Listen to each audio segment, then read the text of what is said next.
galerinha, aqui é a Vitória Mineblocks e o vídeo de hoje não é nem um pouco feliz, tá? Infelizmente. Tem acontecido uma coisa na minha vida muito injusta e que eu preciso falar com vocês porque eu tô sendo silenciada. Primeiramente, eu tô sozinha nesse quarto aqui, tá? Ó, tô sozinha. O que que tá acontecendo? O meu pai veio pra justiça e começou a dizer que minha mãe está me maltratando, que ela tá me fazendo cárcere privado, fazendo um monte de coisa, que é crime, né, óbvio. E estão do lado dele, os órgãos públicos. Ministério Público, Conselho Tutelar, inclusive. Eu tô quase indo para um abrigo por conta de denúncias falsas do meu pai. O meu pai cometeu violência doméstica contra minha mãe. E isso foi 1% das coisas que ele já fez. E comigo também, ele cometeu diversos abusos. Quando eu tinha 11 anos de idade, meu pai me colocou sem roupa na frente dele. E eu já tinha corpo, já tinha seios. E ele me colocou pelada na frente dele, com 11 anos de idade, tá? E ele me obrigou a ficar sem roupa na frente dele. E eu tentava tampar, né? Porque eu tava me sentindo extremamente desconfortável e mal. Eu tava chorando, pedindo pra ele, eu tava implorando pra ele deixar eu me vestir e deixar eu me tampar. E ele começou a gritar, dizendo que ele não era pra mim tampar e que era pra mim soltar a mão. Uma criança de 11 anos de idade. E isso foi pouco, perto de tudo que ele já fez. Eu cresci vendo meu pai tentando matar minha mãe. Eu cresci vendo meu pai maltratar minha mãe. E antes que alguém pergunte, por que sua mãe demorou 12 anos para se separar do seu pai? Porque ele ameaçava matar os meus avós, que são os pais da minha mãe. Muita coisa aconteceu enquanto a minha mãe trabalhava. Ele ficava trazendo um monte de pessoas pra dentro de casa. Eu ficava sozinha com ele e ele trazia uns amigos dele pra dentro de casa com uma criança, menina, dentro de casa. E ele já chegou a quebrar computadores no soco. Ele já chegou a quebrar muitas coisas. Ele quebrava prato, quebrava um monte de coisa. Vidro, pote, ele quebrava tudo tacando na parede, querendo causar medo em mim, na minha mãe. Ele ficava, quando eu usava regatinha assim, e vinha o detalhezinho, ele ficava fixado naquela blusa, ficava olhando como se eu fosse um objeto. É nojento a níveis assim, exorbitantes, tá? E o que mais me revolta é que os órgãos públicos não acreditam na minha palavra e na da minha mãe. O meu pai já chegou a correr atrás da minha mãe com faca, ameaçando matar ela. Ele já chegou a chegar na minha frente, isso tudo na minha frente. Ele colocava eu e minha mãe no carro e começava a correr em velocidade muito rápida para causar medo. E ele já chegou a quase bater várias vezes o carro, tá? Então, assim, ele tá denunciando a minha mãe, dizendo que ela tá me maltratando, que ela é uma péssima pessoa, uma péssima mãe. Sendo que tudo que ele tá denunciando a minha mãe é coisas que ele fez. Porque ele cometeu os crimes. Ele que me abusou. Ele que me colocava contra a minha mãe, tá? Ele falava que a minha mãe não gostava de mim. Ele falava pra mim que a minha mãe, ela não se importava comigo. Sendo que a minha mãe morreria por mim. Tá bom? A minha mãe faria de tudo, e ela faz de tudo por mim.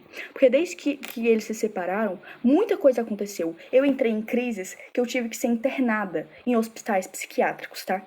Eu tive que ser internada em clínicas porque eu tava tentando contra a minha própria vida. Eu tenho ideações suicidas por causa que o meu pai falava assim pra minha mãe: eu vou te enlouquecer até você se matar. Como eu disse, eu tive muitas crises. De todos os traumas que ele me deixou, não tinha como eu não agir diferente. Me desculpa, mas eu não conseguiria não ter crises. Eu tenho crise de pânico, eu não consigo sair de casa, eu não consigo ir pra escola, porque a gente tem medida protetiva contra ele, e ele infringiu elas. Ele veio aqui em casa, ele tá de tornozeleira eletrônica, mas ele passa na frente da minha casa. E a justiça não age. Ninguém tá acreditando no meu lado. Eu fui ouvida uma vez. E nessa vez, ainda banalizaram o que eu passei. Banalizaram os abusos, banalizaram tudo que ele fez. Agiram como se eu estivesse mentindo, agiram como se eu estivesse inventando aquilo tudo, porque ele manipulou todo mundo. Entendeu? É isso que ele é, manipulador a níveis extremos. Ele tem áudios prometendo acabar com a vida da minha mãe. E a justiça não leva isso em conta. Eu tive crises de ficar completamente fora de mim. Eu completamente assim, em pânico. E mesmo assim, não acreditam no meu lado da história. Porque dizem que, você não tem provas de que ele abusou você. Então todos os traumas não são provas. Porque a gente, enquanto estava sendo abusado, o que a gente ia fazer? A gente ia pegar um celular e começar a gravar pra ele matar a gente na mesma hora? Eu acho que ninguém tá entendendo aqui da justiça daqui da minha cidade, que eu moro em Tianguá, Ceará. E eu quero denunciar o Conselho Tutelar. Porque ninguém tá dando voz às vítimas de verdade, estão dando voz ao abusador. Entendeu? Porque o Conselho Tutelar dá informação pra ele, porque ele já foi motorista do Conselho Tutelar daqui de Tianguá. E ele tem essas amizades.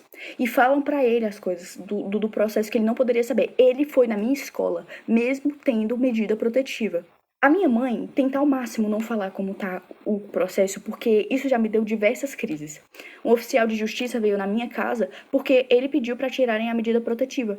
Por que ele quer que a gente tire a medida protetiva? Porque ele quer ficar passando aqui, mesmo com tornozeleira eletrônica, ele continua passando aqui na frente. Ele quer fazer medo, ele quer torturar, porque ele ama isso. Ele ama torturar. Eu conheço o meu pai. Ele não é quem ele aparenta ser. Ele é manipulador.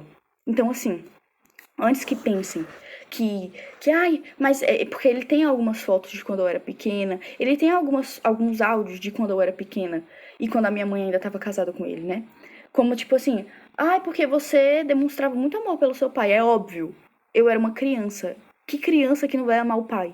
Eu não entendia que o que ele fazia era errado. Eu não tenho nem palavras pra descrever o tamanho da injustiça que eu estou vivendo na minha vida e com a da minha mãe. Já não basta todos os traumas que ele causou, a gente ainda tendo que passar por tudo isso, ele querendo a minha guarda pra quê? O que ele quer fazer comigo? Isso é um absurdo, completamente absurdo. Eu não queria ter que transformar o meu canal, infelizmente ter que falar sobre isso no meu canal, mas é a única forma, porque a justiça não está sendo feita. E se não querem me ouvir, eu vou fazer com que eu seja ouvida, entendeu?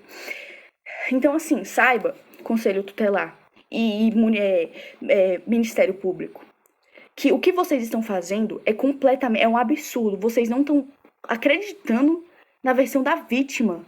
Vocês estão preferindo escutar um abusador.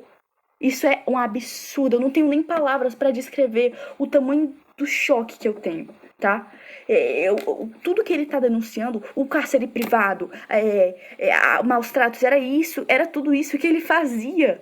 Era exatamente isso que ele cometia. Ele proibiu eu e minha mãe de a gente sair de casa. A gente não podia sair de casa. E se saísse, ele surtava e quebrava as coisas. Tô cansada de ter que viver com medo, porque eu tenho medo de sair de casa. Porque eu sinto como se ele estivesse me vigiando. Eu não tô indo pra escola, eu tô tendo que estudar em casa, porque eu tenho medo.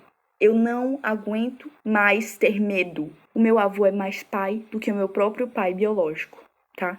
A minha avó é a minha segunda mãe. Eu tenho duas mães, a minha mãe mesmo e a minha avó. Mas o Jorge não se encaixa nisso. O meu pai não se encaixa nisso. Ele não é família. Ele só é genitor. Mas ele não é família. Ele não é um pai de verdade. Porque um pai que ama não faz as coisas horrendas que ele fez. Então eu venho aqui pedir justiça, tá? Mas ele não é família. Ele não é um pai de verdade. Porque um pai que ama não faz as coisas horrendas que ele fez. Então eu venho aqui pedir justiça, tá? Porque eu não aguento mais não ser ouvida. E eu quero pedir perdão se isso causou gatilho pra alguém, mas é o que tá acontecendo. Eu não posso esconder mais isso. Porque vocês me acompanharam desde que eu tinha 8 anos, então vocês merecem saber.